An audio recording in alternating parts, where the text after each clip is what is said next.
Tell me about yourself is a very common interview question. In fact, it's a cast iron guarantee regardless of what sector you're applying for. What you need to concentrate on here is your work experience, stating what you've done and how it is relevant to the job that you're applying for. It's a broad question, but what the panel want to hear is what you've done, what skills you have that make you a good fit for this role. It's not about how many cats and dogs you have, or how often you go windsurfing, or how you like football. It's about the job, and it's about the skills and experience that you have that are relevant for that job. When answering this question, use the following acronym: EES, and that stands for Education, Employment, and Skills. Now, the reason we're using an acronym and the reason we're using kind of a structured approach in this is just to manage your thought process. When you go into the interview, there are a whole host of things running through your mind. You can be very nervous, you can lose track of thought. But as I say, tell me about yourself is usually the first question you'll be asked.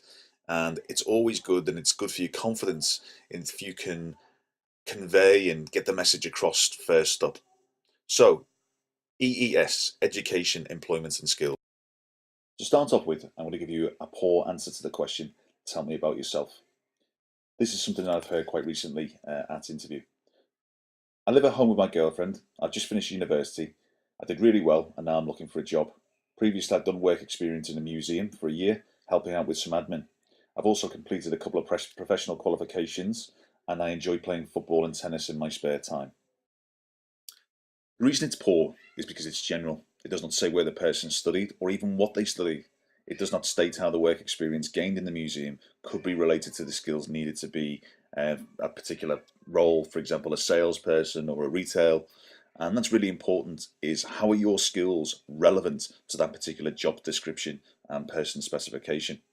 But all in all, it's a very general and it's a common answer that we hear at all levels, whether it be junior or senior. And it says a lot about the person's lack of experience and motivation when they come up with an answer like this. It's off the top of their head.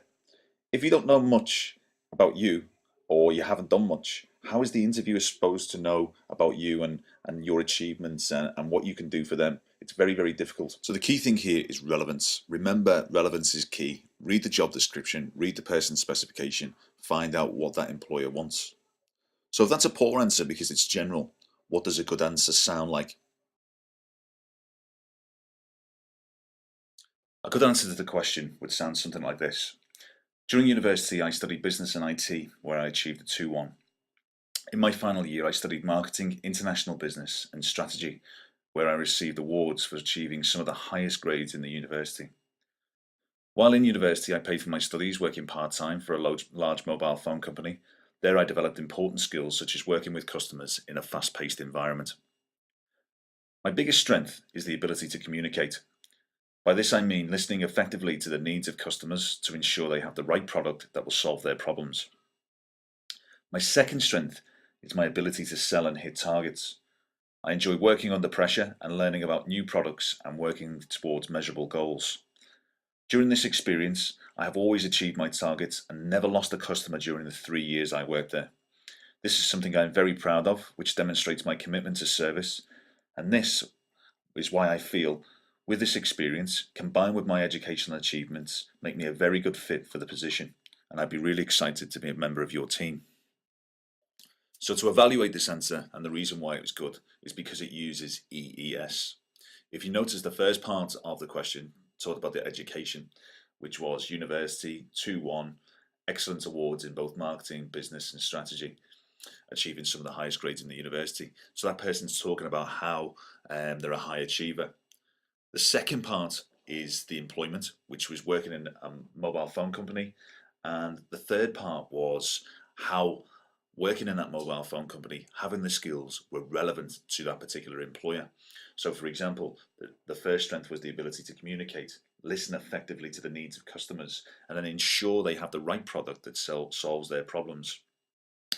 The second point that they went on to talk about then, or the answer went on to talk about, was the ability to sell and hit targets, to work under pressure, and to learn new products and services, and working towards measurable goals.